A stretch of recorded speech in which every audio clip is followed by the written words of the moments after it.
The loyal Belgian Malinois lunged forward just as the bullet left the chamber. One sacrifice, one betrayal. One family shattered forever. This is her Fireside Stories. I'm Clara. Tonight we descend Devil's Backbone, where a sabotaged RV hurtles toward the ravine below, carrying a mother who doesn't yet know her own son arranged for her death.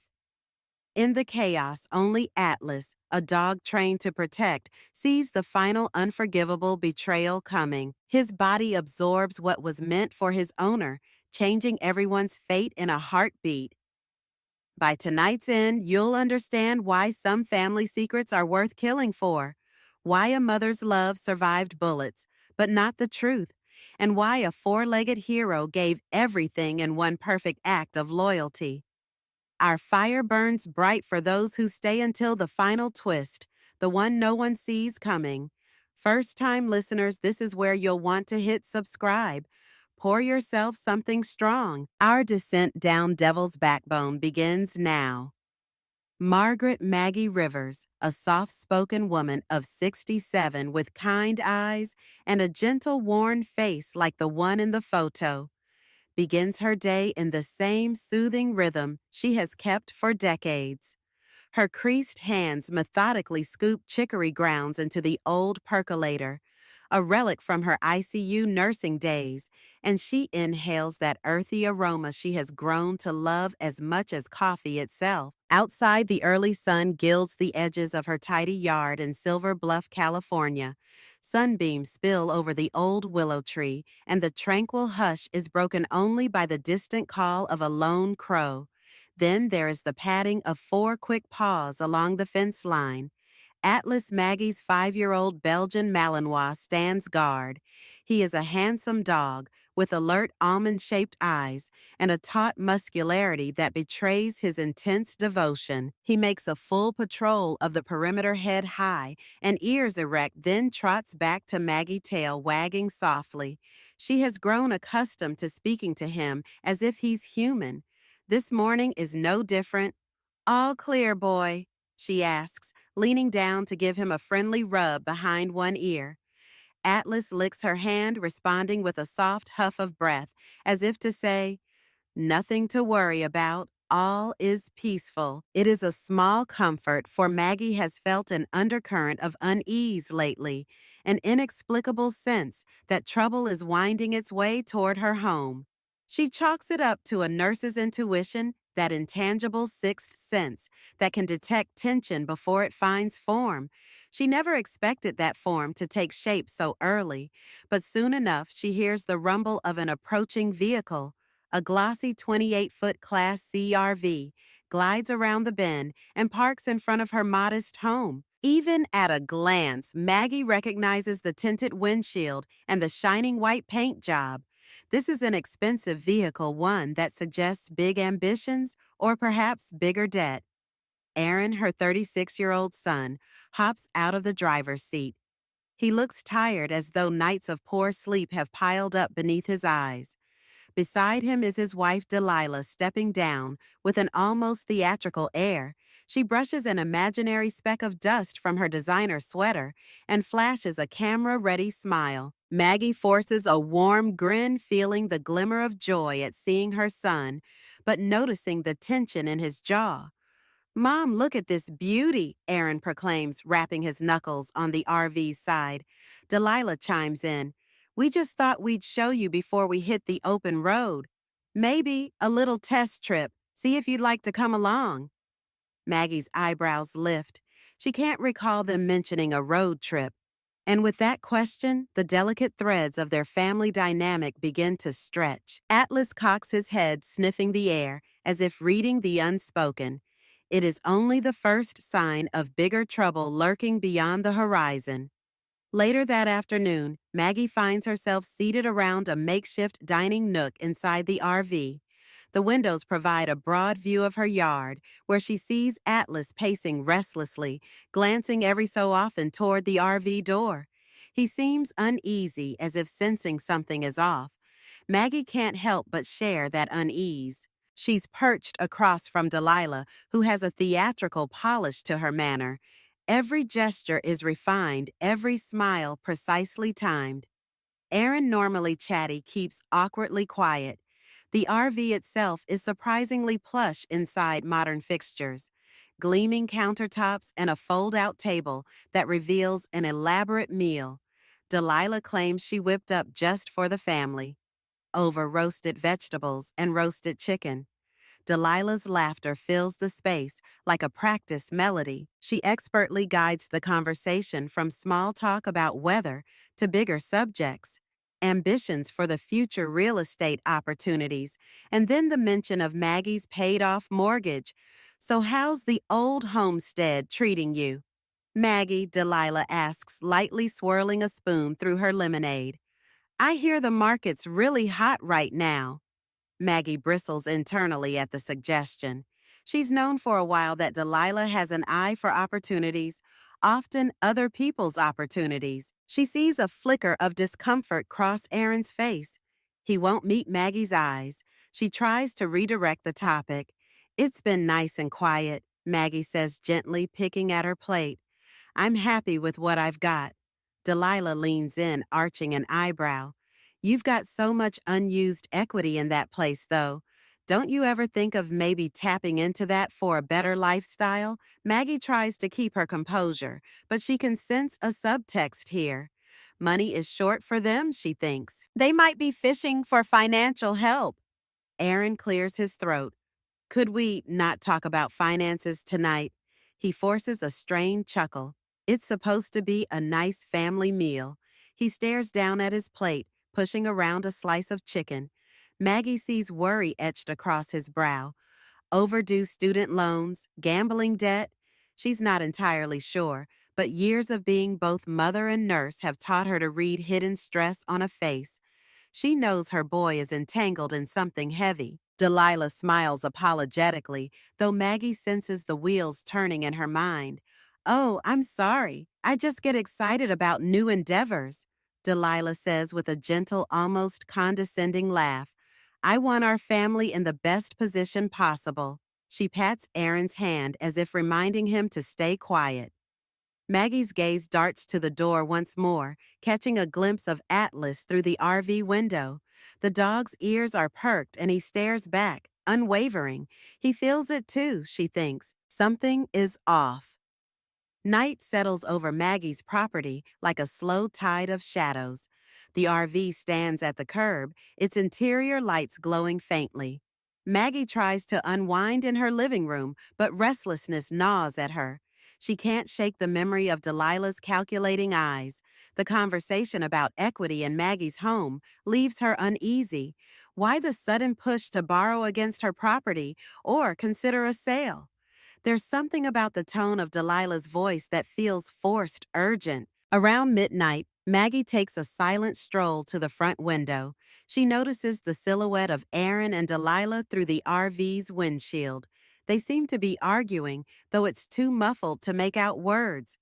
Pressing her ear closer to the glass, she catches fragments. Delilah's voice hisses something about tomorrow and the coast will finish the job. Then, if she's asleep in the back, she'll never see it coming. The brake line, Maggie's breath hitches. Could she really be hearing this correctly? A brake line cut, a staged accident. Her heart thunders in her chest and she's overtaken by disbelief. Is Delilah planning to murder me? The thought is almost too big to grasp. But there's more. She hears Aaron's muffled protest. She raised me alone. I can't. He sounds like he's on the verge of tears. Delilah cuts him off, voice lowered to a venomous hush. Maggie can't catch every word, but the intent is clear. Delilah wants her gone. Maggie steps back from the window as quietly as she can, her stomach twisting in dread. Could my own son be complicit in this? She presses a trembling hand to her mouth, as if trying to hold in a scream that would break the stillness. She has never known Aaron to be violent or deceitful, but she has also never seen him so weighed down by desperation. Gripping the window ledge, she tries to calm herself, forcing deep breaths.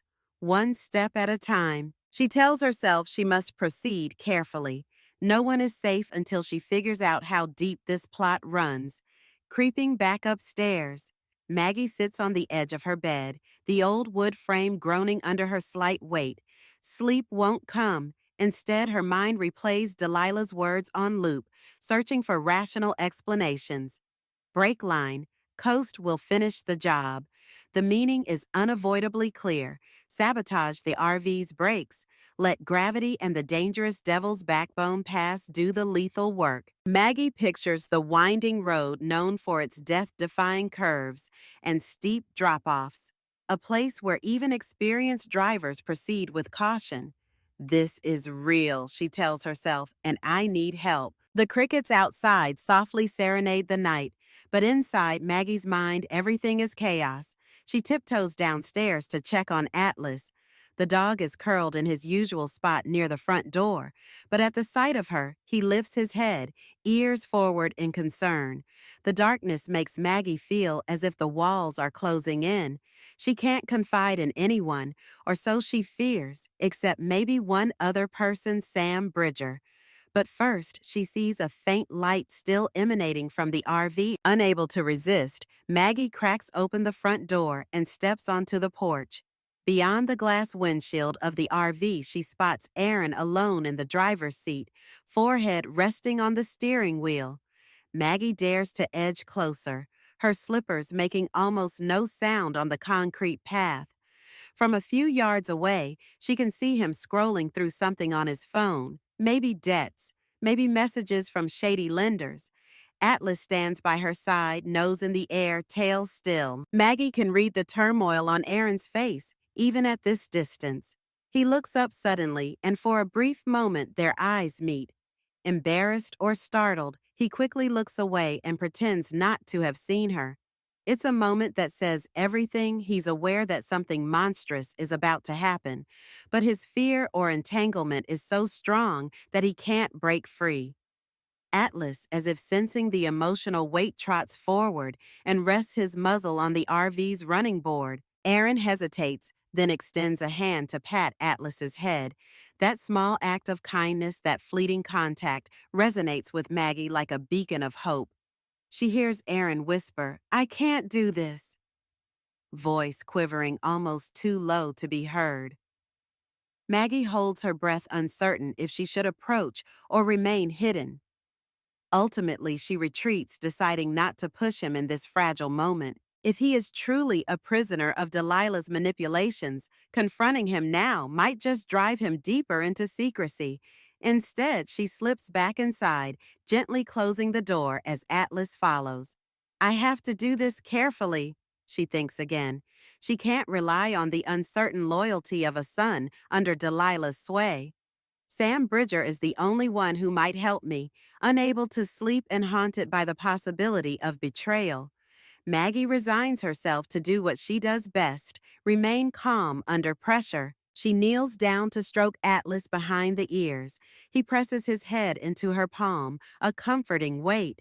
Somehow, in this trembling darkness, the steadfast presence of her dog gives her a kind of courage she never knew she'd need. Dawn breaks with pale light spilling across the horizon, painting the walls of Maggie's living room in soft oranges and pinks. She gathers her nerve and picks up the phone. On the other line is Samuel Sam Bridger, her retired Army Ranger neighbor of many years. Sam was the one who used to give Aaron basic self-defense tips in high school, and he's been quietly watching out for the Rivers family ever since. Her voice trembles as she explains what she overheard last night. She can practically feel Sam's protective instincts bristling through the phone. I know you're not one to jump to conclusions, he says, his voice low and serious. So if you heard this, Maggie, it's real. Sam doesn't waste time. He promises to head right over. He arrives with surprising swiftness. A lean figure with steely gray hair combed back and the same upright posture he's maintained since his days in uniform. Maggie ushers him inside, pressing her finger to her lips and casting a wary glance at the RV outside. Aaron and Delilah are nowhere in sight. Perhaps they're still asleep. Sam meticulously examines the undercarriage of Maggie's car for tampering, but finds nothing amiss. Then, to be thorough, he checks the exterior of the RV. His findings confirm Maggie's worst fear. The lug nuts on one rear wheel appear to have fresh tool marks. Something is definitely in the works. He hands Maggie a small device, a covert lipstick body cam, disguised as an ordinary cosmetic item. Clip it on your shirt or bag, he instructs, anytime you're near Delilah or her associates. We need as much evidence as possible. He also gives her a satellite phone, explaining that cell coverage on Devil's Backbone Pass can be spotty at best. I'll tail you in my pickup, he adds firmly. Once you get on the road, if you see trouble, call me, don't wait. Maggie's hands shake as she accepts the items. Sam, they want me to ride with them. They mentioned a test road trip, I think.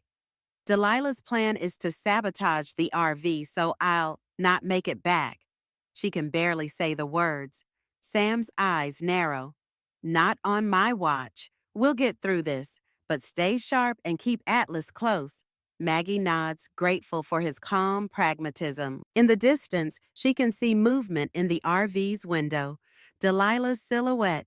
The day has barely begun yet. The tension already coils tight in Maggie's chest. She presses the lipstick cam to her heart, steeling herself. Whatever is coming, she's not facing it alone. Atlas, as if sensing the gravity of this new day, stands beside her with ears perked and a quiet growl humming low in his throat. The following morning, Maggie wakes to find the RV half jacked up in her driveway. A scruffy, barrel-chested mechanic buddy of Delilah's is under the vehicle, fiddling with something Maggie watches through a slightly parted curtain, the lipstick cam pinned discreetly near her collar. Her stomach roils with anxiety. She suspects he's tampering with the brakes, sealing her fate if she steps foot inside that RV. She carefully opens the front door, only to see Delilah leaning against the side of the RV, arms folded, and a wad of cash in her hand. The mechanic emerges, wiping grease off his hands, and Delilah hands him the money. Just make sure it looks worn, not cut, she mutters. Maggie captures every second on the hidden camera, heart thudding as she tries to remain out of sight. Crouching near the hedge, she zooms in with the camera's lens. Aaron is standing by, eyes darting between his wife and the mechanic. He's sweating face tight with a silent dread that Maggie recognizes from her days as an ICU nurse. He is cornered, tortured by guilt. Delilah flicks a condescending glance at him, and Maggie can't help but wonder if he's too far gone to save himself, let alone his mother. After another brief exchange of words, the mechanic pockets his tools and stomps off. Delilah's lips curve into a triumphant smile as she moves to check the gauge on the RV's dash. Aaron follows like a reluctant shadow. Maggie shrinks back behind the hedge, trying to quell the tremor in her hands. Eventually, the RV is lowered back onto all four wheels. Delilah hollers, Aaron, I'll be inside. Grab me a water, will you? The casual tone almost makes Maggie gag. To Delilah, this is just business. Quietly, Maggie slips back inside her home, heart pounding against her ribs. She replays the footage to ensure it's captured. The conversation is muffled, but the visuals are unmistakable. Money exchanging hands, deliberate sabotage. She knows it could be enough for the police to at least investigate. But is that alone enough to convict Delilah? She breathes deeply, recalling Sam's advice: gather more evidence and remain vigilant. Her mind roams to that monstrous stretch of highway, Devil's Backbone Pass, and the very real possibility that if they make it out there, the next few days could be her last on this earth. Atlas trots over and presses against her legs, whimpering softly. Maggie kneels to wrap her arms around him, letting his steady warmth soothe the tremor in her chest. Later that same day, Maggie notices Atlas is nowhere to be found. Panic slices through her. He's rarely away from her side for more than a few minutes. She searches the yard, calling his name, her voice echoing through the still afternoon air. A chilling fear courses through her. Has Delilah taken him? Hurt him?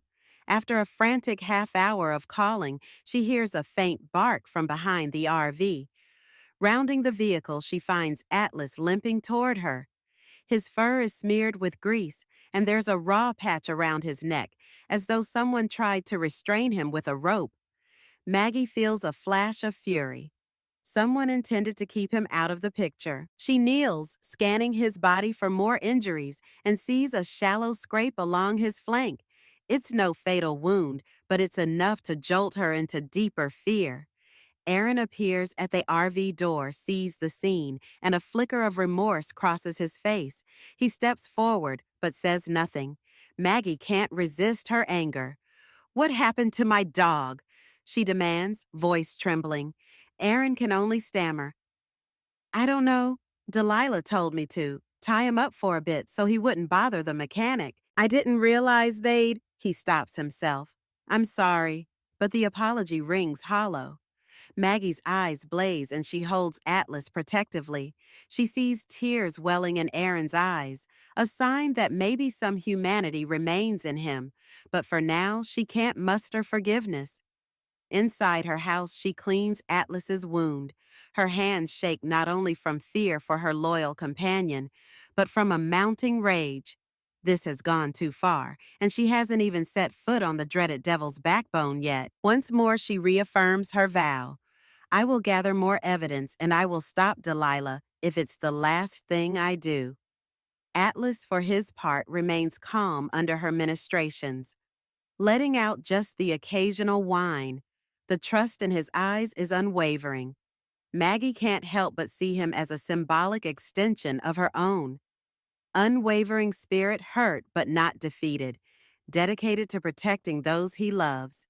She silently prays that both of them come through this trial in one piece. The next morning, with Atlas resting in a patch of sun near the kitchen door, Maggie hits record on the lipstick cam and hovers by the open window facing the RV. She hears Delilah's smooth voice, a serpent's whisper through the crack in the window. "We'll slip this into her lemonade," Delilah says. A plastic crinkle follows, and Maggie can only guess it's a packet of something. She'll be woozy. It'll make it easier once we're on the pass. Aaron mumbles something unintelligible, but Delilah responds with a note of impatience. "You want our debts gone or not? This is the final push. After this, we'll be free, and you'll get your share from the insurance." Maggie's stomach turns. The phrase "your share" confirms that Delilah's scheme isn't just about removing Maggie. It's a twisted plan tied to money, perhaps life insurance or inheritance. The camera is capturing everything. Maggie's heart pounds in her ears. She's careful not to let the camera angle or lens reflection give her away. Moments later, Delilah strolls out of the RV as if she's just another pleasant neighbor and places a tray of lemonade glasses on the small folding table near the yard.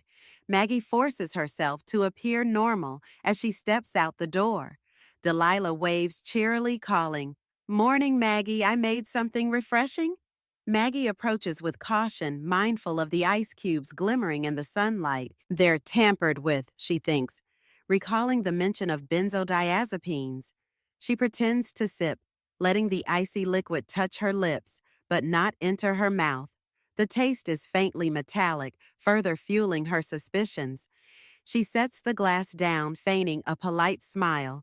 Meanwhile, Sam Bridger has been quietly collecting the footage Maggie sends him. With his connections to Sierra County's law enforcement, he's managed to forward the recordings to Lieutenant Nina Morales, a methodical detective known for her unwavering pursuit of justice. Maggie hopes these pieces of evidence are enough to justify official intervention. Still, she's acutely aware of how cunning Delilah can be. If the authorities don't move fast, the planned accident could still happen. Returning indoors, Maggie looks at Atlas's bandaged flank. The dog's gaze meets hers, and for a moment she finds renewed strength. "I've got to be strong for both of us," she tells herself. The sense of looming catastrophe is impossible to ignore, yet she also feels a rising determination. If Delilah has orchestrated a deadly plan, then Maggie will orchestrate its unraveling. As the hours slip by, Aaron's anxiety reaches a breaking point. Desperate for certainty, he decides to test drive the RV down a short but steep hillside, leading away from Silver Bluff. He waits until Delilah is preoccupied inside Maggie's house, rummaging through leftover boxes in the attic, likely searching for old valuables to pawn. He then slips into the driver's seat, quickly turning the ignition as sweat beads on his forehead. He's barely a quarter mile down the slope when the brake light flares on the dashboard. Instantly, the pedal feels spongy and a jarring beep begins to blare. Panicked Aaron pumps the brakes repeatedly, heart pounding against his ribs. In his mind, he hears an echo of the lullaby Maggie used to sing him as a child. "Hush, little baby, don't say a word." The recollection collides with the shriek of the alarm, a maddening contrast of safety and threat. When the RV finally slows enough to ease onto the gravel shoulder, Aaron kills the engine, chest heaving in ragged gulps of air. Delilah's plan is real, he realizes with horrifying clarity. She must have sabotaged the hydraulic system so the brakes would only partially function, guaranteeing total failure on a longer, sharper descent, like Devil's Backbone. Stricken with guilt, he rests his head against the steering wheel. The beep fades into a memory replaced by the rustle of branches in the breeze. He pictures his mother's gentle face, her unwavering support through all his teenage blunders.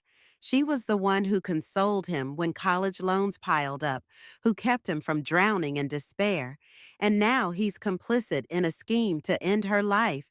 No, I can't do this. He wipes sweat from his brow, feeling the relentless swirl of shame, regret, and fear. Pulling back up the slope to the house, he sees Delilah waiting in the driveway, arms folded in impatience. "Where'd you go?" she demands, eyes narrowed. For a moment, Aaron contemplates telling her that he's finished, that he won't go along with this monstrous plan. But as she levels her gaze on him, a cold menace in her eyes, he finds he can't speak. Instead, he shrugs mutely. Delilah sniffs disdainfully and returns inside. Aaron knows he's running out of time. If I can't muster the courage to stop her, then what does that make me? Friday arrives, and with it a sense of grim inevitability. Delilah insists that Maggie join them for the test road trip, a scenic drive up the twisting roads of the mountains before descending through Devil's Backbone Pass. "We'll take the RV," Delilah announces with almost theatrical cheer. "I packed a picnic for us. It'll be fun." There is something vile about the brightness of her tone. It's as though she's performing in front of an invisible audience. Maggie, lipstick cam at the ready, pretends polite enthusiasm, but keeps her eyes sharp. She notices Delilah frequently glancing at the cooler full of lemonade and carefully sealed snack containers. Meanwhile, Aaron stands off to the side, shoulders slumped as though carrying the weight of an entire collapsed world.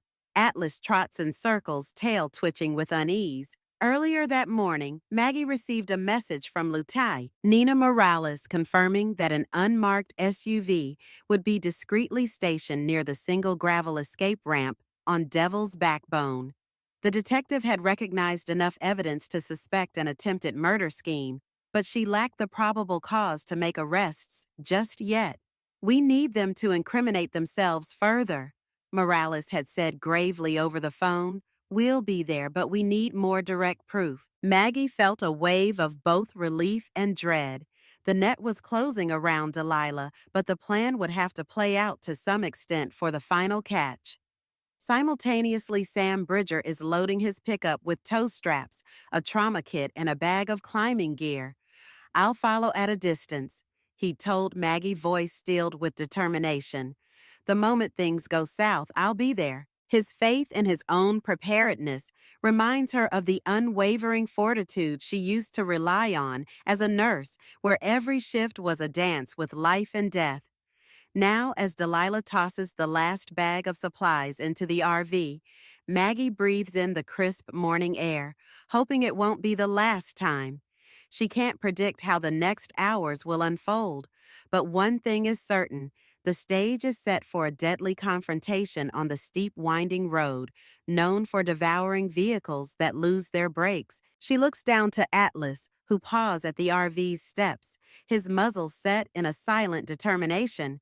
We'll face this together.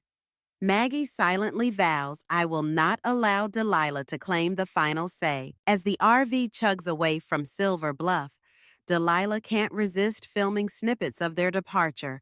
Like some gleeful family vlog, she holds her phone aloft, capturing Maggie smiling weakly in the background and panning over to Aaron with a chirpy commentary. Here we are, guys, heading out for a little adventure. Wish us luck. She's all bright eyes and forced exuberance, but Maggie sees the predatory glint behind it. This is a performance for posterity, or maybe for an alibi, she realizes. Despite the tension, Maggie pockets the lipstick cam, checking the battery and ensuring it's on standby. Atlas perches in the passenger seat beside Aaron, occasionally wagging his tail. For all his wariness, the dog still responds to the love he's always had for Aaron. A bond forged back when Aaron would spend afternoons throwing frisbees in the yard, back before Delilah sowed these dark seeds. They passed the rustic sign welcoming travelers to the mountainous region of Sierra County. The roads begin a gentle climb weaving through tall pines that brush the sky. With each mile, the engine of the RV strains a bit more, the weight of its cargo pushing it to the limit. Maggie positions herself on a couch behind the front seats, forcing her breathing to remain steady, though her eyes flick to the brake pedal and the speedometer.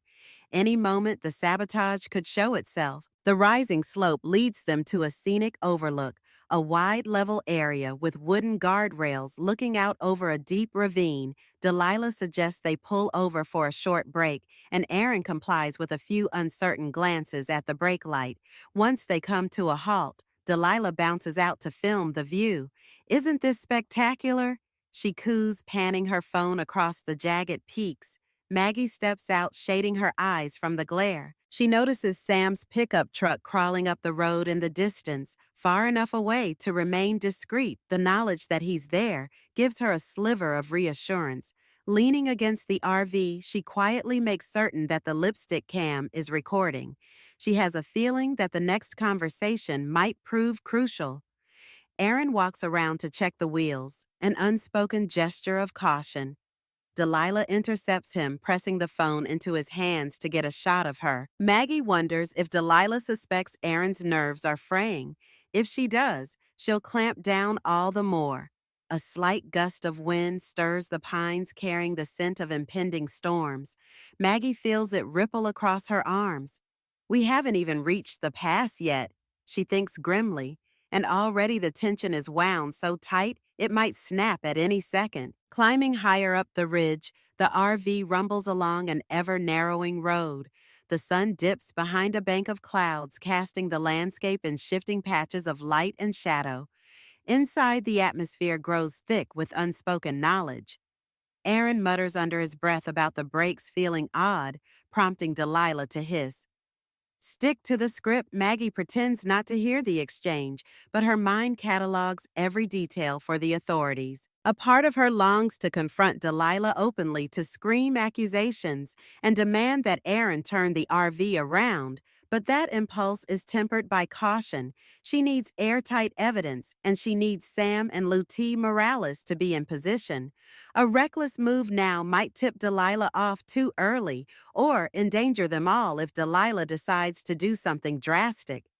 Atlas roams the narrow aisle between the driver's seat and Maggie's couch, occasionally letting out a low whine. He presses his muzzle against Maggie's knee as if grounding her in the moment. She gently strokes the fur along his head and neck, whispering reassurances. Across the aisle, Delilah busies herself with small talk about all the fun they'll have once they reach the scenic pass, her tone as hollow as an abandoned well. Meanwhile, the presence of the sabotage lingers in the mechanical heartbeat of the RV. Maggie can't help imagining the compromised brake lines, each press of the pedal fraying them further. In her nurse's mind, it feels like an aneurysm waiting to burst, a ticking time bomb. She notices sweat beading on Aaron's temple, sees his knuckles whiten around the steering wheel. He's at his breaking point, she thinks. Will it happen now, or once it's too late? As they round a bend, the road ahead reveals a breathtaking vista, a sheer drop into mist-shrouded valleys, the sign reading Devil's Backbone Pass. Next 7 miles looms in the distance like a silent harbinger of doom. Maggie's heart sinks.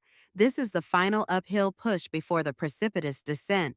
Will the sabotage strike here, or is Delilah waiting for maximum effect on the downhill run?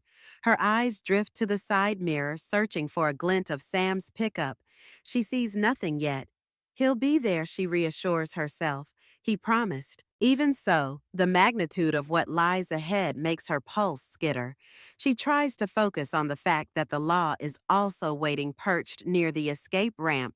But will they intervene in time, or will the rig careen off the edge before help arrives? They stop briefly at a scenic turnout near the summit.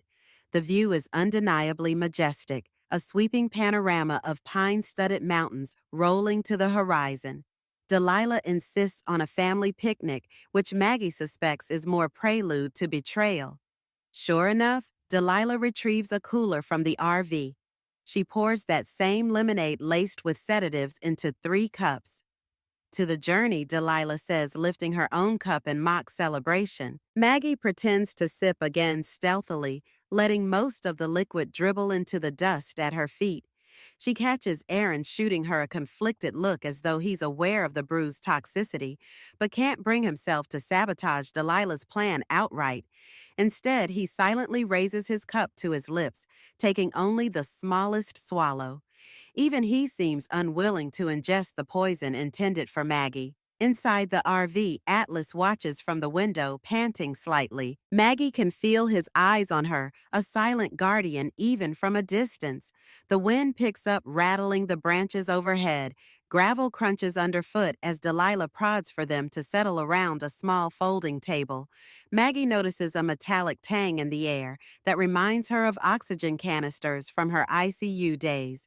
It's a jarring memory that underscores how easily the delicate line between life and death can be severed. Delilah's phone chimes with a message, and Maggie notices the quick flash of frustration on her face as she reads it.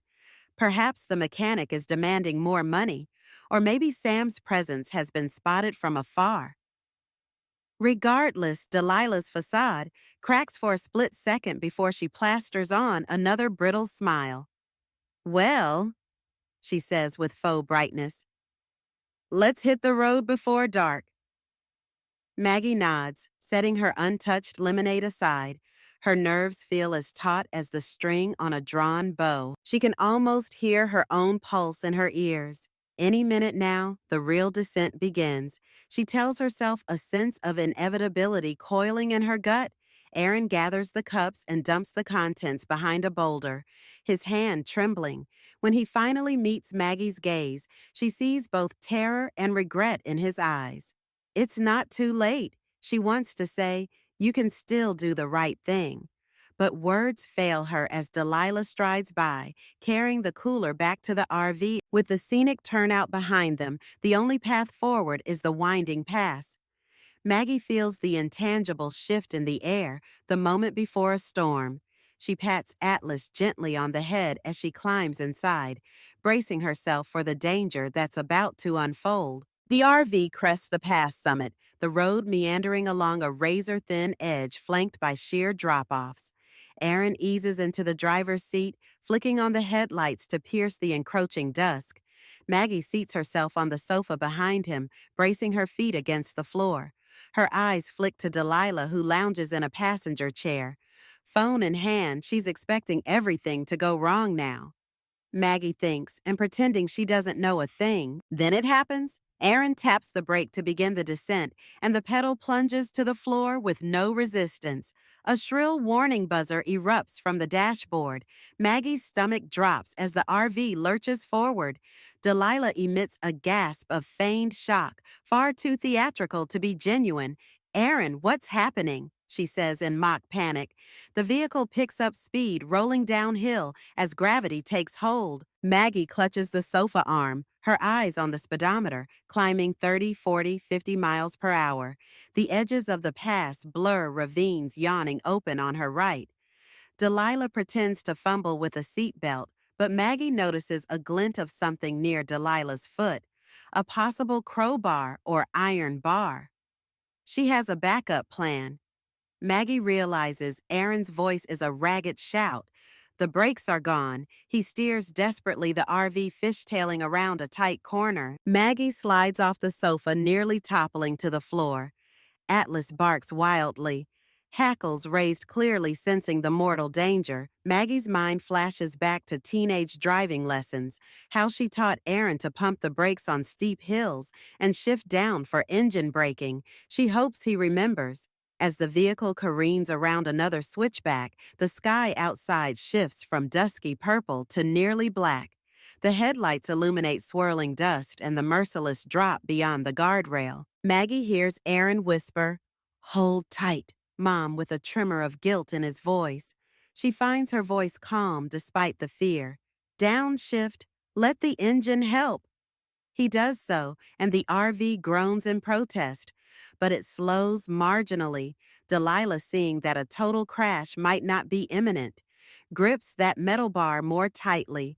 She wants to tip the RV if the sabotage doesn't do the job. Maggie realizes with dawning horror. They tear around another corner, tires squealing. Maggie briefly catches sight of a truck's headlights in the side mirror, Sam Bridger keeping pace at a safe distance. Relief and terror war inside her chest. We're not alone, she thinks, but that doesn't guarantee survival in these conditions. She's never felt such a blend of panic and urgent clarity in her life. This is the moment for which all her careful gathering of evidence has led, yet she'd give anything to simply be safe at home with Atlas by her side. The switchbacks keep coming, each tighter and more precarious than the last. Aaron holds the steering wheel in a death grip face, contorted with equal parts terror and grim resolve. Atlas scrambles to keep his footing, nails scraping the RV floor as the momentum shifts violently from one side to the other. Delilah clutches that tire iron, glancing frantically at the speedometer as if calculating her next move. Maggie hunkers down, forcing her voice to stay steady as she calls out instructions. "Stay in low gear. Ease off the gas," she shouts.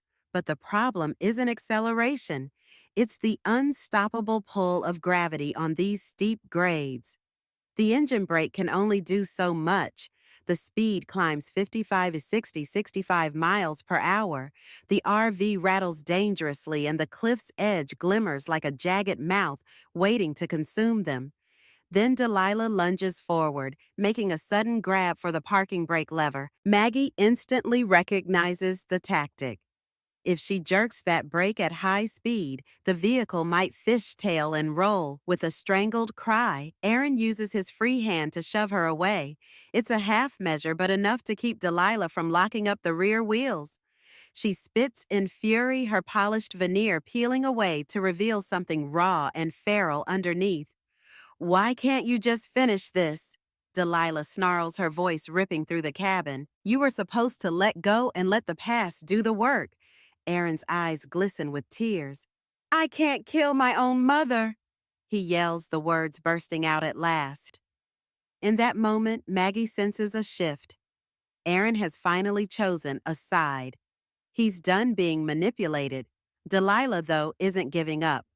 She raises the tire iron again, desperation twisting her features. The entire RV sways as they rocket around another bend. Rocks and rubble ping against the undercarriage. Then Maggie spots a sign looming at the roadside gravel escape ramp. 1/2 mile.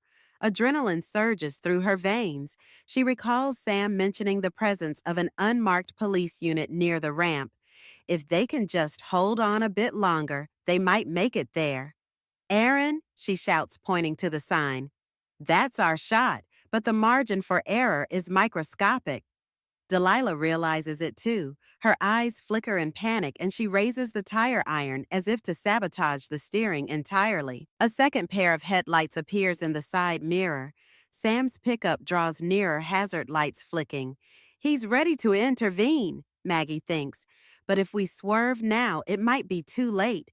The atmosphere inside the RV reaches a fever pitch each second.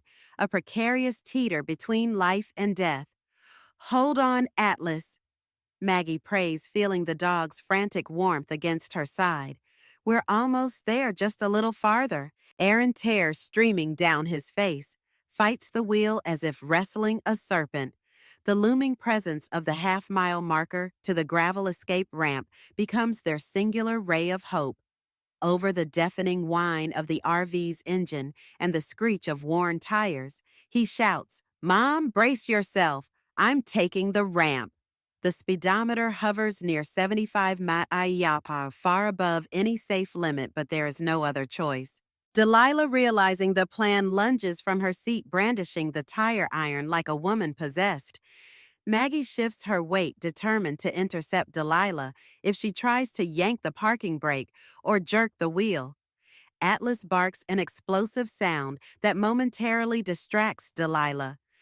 Aaron seizes that instant to angle the RV toward the dirt lane, branching off the main highway. The transition is a violent jolt. Gravel and dirt spray in all directions as the RV careens onto the ramp, the front end dipping and jolting. Inside the cabin, everything is thrown into chaos. Cups, utensils, and personal belongings clatter to the floor. Maggie slams into a cabinet, pain lancing through her side, but she keeps her eyes open. Breathing raggedly, Atlas tumbles once but scrambles back onto all fours. The ramp is designed to slow runaway vehicles via deep gravel. It does exactly that, but the process is bone-jarringly abrupt. The RV decelerates from 75 to 60 to 50 to 40 in a matter of seconds. A terrifying second wave hits when the left wheels catch a softer patch, sending them skidding sideways. Aaron bellows, "Hold on," as he fights to keep the vehicle upright. Somewhere behind them, Sam's pickup screeches to a stop on the main road. Hazard lights flickering, Maggie catches a glimpse of it in the side mirror as the RV heaves to a near-stop tires, sinking deeper into the gravel. Then a final lurch and the monstrous momentum is spent. The engine sputters the entire chassis, rattling ominously, as if unsure whether to buckle or hold. Time slows in the aftermath. Dust clouds billow around them, turning the air to a hazy swirl. Maggie can't hear anything except the roar of her own pulse and the dull ring in her ears. For a moment, she wonders if they've truly made it. Then she senses movement. Delilah still clutching that tire iron. Fear pulses through Maggie, but she also feels a surge of resolve. We're alive, she thinks, and I'll be damned if we let Delilah take that away now. In the stunned stillness, Aaron kills the engine and a thin plume of smoke wafts from under the hood. Maggie can't stop shaking, adrenaline fueling her trembling limbs. She tries to stand, but the immediate sense of danger locks her muscles. Delilah's eyes dart wildly. She's cornered, fully aware that her perfect plan has just been shattered by a single desperate decision. Without warning, Delilah releases a guttural scream and swings the tire iron at Aaron. He just manages to duck as the metal bar ricochets off the overhead console. Rage and betrayal twist Delilah's features into something unrecognizable. Gone is the charismatic veneer, replaced by raw fury. Maggie lunges forward in an attempt to disarm her, but the narrow space inside the RV works to Delilah's advantage. She whirls, eyes blazing, and sets her sights on Maggie next. "Why couldn't you just stay out of my way?" she hisses, swinging again. Maggie braces herself for the impact. She can't dodge properly in the cramped hallway. Then, in a blur of fur and fury, Atlas leaps between them. The tire iron lands with a sickening thud against his flank and side of his head, and a sharp yelp cuts through the dusty air. Maggie's heart wrenches. Atlas, no. Despite the blow, Atlas refuses to back down. Lips curled, he utters a menacing snarl, blocking Delilah from advancing. He staggers slightly, but he stands firm, buying Maggie the crucial seconds to scramble back. Aaron roars, "Stop it!" He lunges, tackling Delilah to the RV's floor. The tire iron clatters against a seat as they crash into a tangle of limbs. All at once, the RV's door is yanked open. Light floods the space, and Maggie sees Sam Bridger's weathered face. Behind him, uniformed deputies charge and weapons drawn. Shouts fill the RV, drop the weapon, hands behind your head. Delilah pinned beneath Aaron can't do much except gasp in shock. It's over in a sudden rush of sworn commands and handcuffs. Clinking, Delilah is dragged out, sputtering curses while the deputies secure the scene. Sam steps inside, his expression grim. Maggie barely registers the swirling lights of a sheriff's cruiser just beyond the gravel. All she can see is Atlas collapsed on the floor chest, heaving with labored breaths.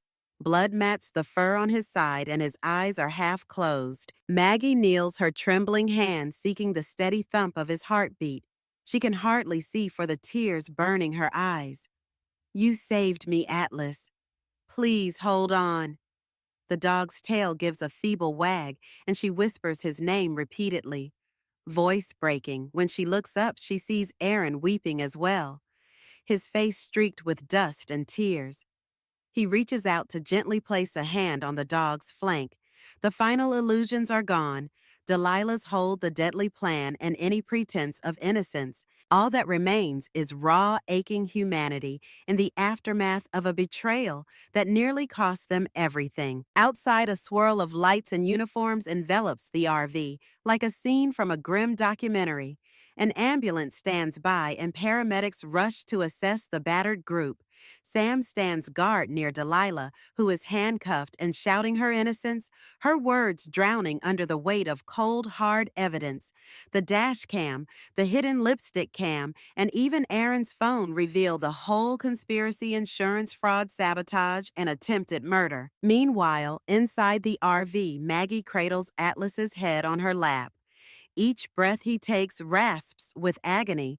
She can see the deep bruise and possible fracture along his rib cage. A trickle of blood seeps from his ear. Aaron kneels beside them, tears carving clean paths down his dust-covered cheeks. "Mom!" "I'm sorry," he manages to say between sobs. "I never wanted. I just—" His words catch in his throat. Maggie cups Aaron's face in one hand. The sadness in her eyes is profound. She knows the guilt he'll carry. He stood by too long, but in the end, he chose to save her. "We'll talk later," she says softly, voice trembling with emotion. "But first, we have to help Atlas." A paramedic approaches with a stretcher. Maggie tries to move aside, but Atlas growls weakly at the stranger's touch. His once fierce protective instinct surfaces, even in his battered state. Another paramedic suggests administering a sedative to keep him calm during transport. Maggie nods, tears slipping off her chin. "Please be okay, boy. You've got to be okay."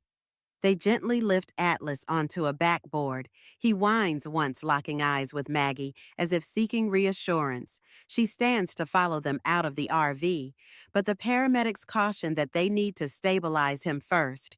It's in that moment, the swirling chaos around them, that a wave of reality crashes over Maggie. Even if Atlas survives, his injuries might be severe. Aaron staggers outside, shoulders heaving with sobs.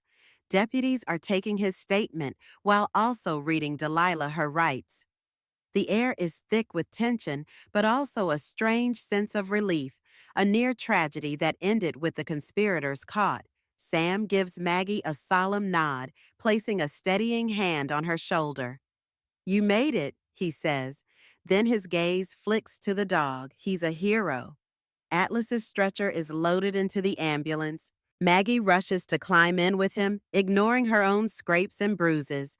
Aaron tries to follow, but a deputy gently stops him. "We'll need you to come to the station," the officer says, not unkindly. Aaron glances at Maggie, anguish twisting his features, but she waves him on.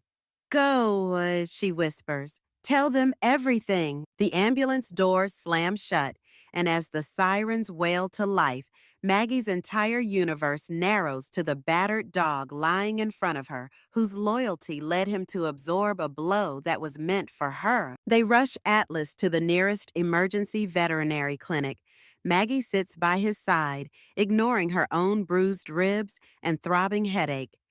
The overhead fluorescents hum quietly, a sterile white glow reminiscent of Maggie's old ICU. She strokes Atlas's paw, feeling the tremor beneath his fur, each breath more ragged than the last. The vet, a young woman with gentle eyes, moves with professional urgency, administering fluids, pain medications, and starting up an oxygen supply. Hours blur together. Maggie can barely recall signing consent forms or answering the staff's questions about the dog's condition. A single question consumes her. Will he survive? She's never felt more powerless, even in all her years, caring for the critically ill. This is Atlas, the dog who has been her stalwart companion for half a decade, who sleeps at the foot of her bed, who greets her every morning as though she's the center of his world. At some point, the vet emerges from behind the exam curtain, pulling off blood-stained gloves. Her expression is solemn. She kneels beside Maggie, resting a hand on her shoulder. He's fought hard, she says softly, but his injuries are extensive. There's internal bleeding and I suspect severe head trauma. We're doing everything we can. Maggie's vision blurs with tears. She stands and steps into the curtained-off area. Atlas lies on a stainless steel table, chest rising and falling in shallow intervals. His eyes half open when he senses her presence, and he lifts his head just the smallest bit. Maggie cradles his muzzle in her hands, whispering, "You brave, brave boy, I'm here." She watches him struggle to wag his tail just once, a weak but heartfelt flick against the metal table. He's telling her he recognizes her and that he's held on as long as he could. She chokes back a sob. "It's okay," she croons. "You can rest now. Thank you for saving my life, my sweet Atlas." A tear falls onto his fur, glistening like a final blessing. The dog's eyes drift shut, breath slowing. Maggie feels each moment like an epic, the entire world shrinking to her and her beloved companion. Then a final exhale. His body stills, and the hum of the clinic's machines becomes a distant echo. It's over. Atlas, who loved without condition and guarded without fear, has given his last measure of devotion. Maggie bows her head over him, tears flowing freely. She hardly notices when the vet gently pulls a sheet over Atlas's body. The magnitude of the loss is suffocating. Outside, the night sky spreads over Silver Bluff, unknowing of the sacrifice that just transpired. Eventually, Maggie wipes her tears, steadies her breath, and resolves to keep living the life Atlas so valiantly protected. In the weeks that follow, the legal consequences roll out in swift order. Delilah faces a litany of charges: attempted murder conspiracy to commit insurance fraud and aggravated animal cruelty. The evidence is overwhelming: video from Maggie's hidden camera, the dash cam that recorded Delilah's incriminating remarks, and testimony from the mechanic who eventually confessed at trial. Delilah's polished charisma wilts under cross-examination, and she is sentenced to 22 years in prison. The mechanic receives his own sentence for his role in aiding sabotage. Aaron, though deeply entangled, receives a more complex judgment. Recognizing his last-minute act of heroism, steering onto the gravel ramp, despite Delilah's attempts to do otherwise, the court grants him a 5-year suspended sentence and orders 2,000 hours of community service. He's also required to undertake therapy for gambling addiction and financial mismanagement. "You helped prevent a tragedy," the judge tells him, "but you also stood idly by for too long." Maggie, sitting in the courtroom's front row, can't help but feel a swirl of relief and lingering sadness. She lost her beloved Atlas, but at least her son's life is salvageable. Shortly after the sentencing, the Rivers family arranges a small private memorial service on a hilltop overlooking Devil's Backbone Pass. Maggie, Aaron, Sam, and a few neighbors gather under a tall pine tree with a clear view of the winding canyon road below.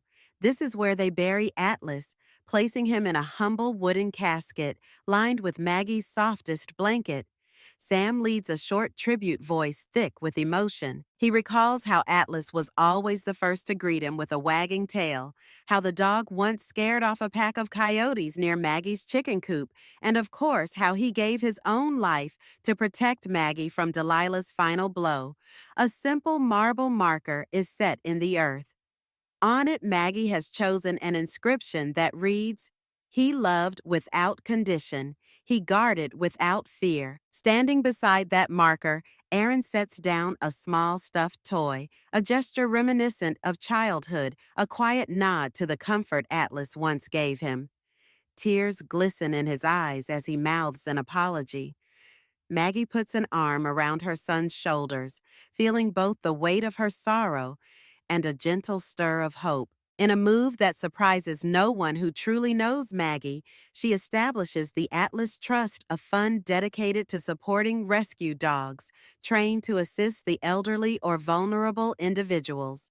She hopes this trust will honor the legacy of her brave companion and prevent future tragedies.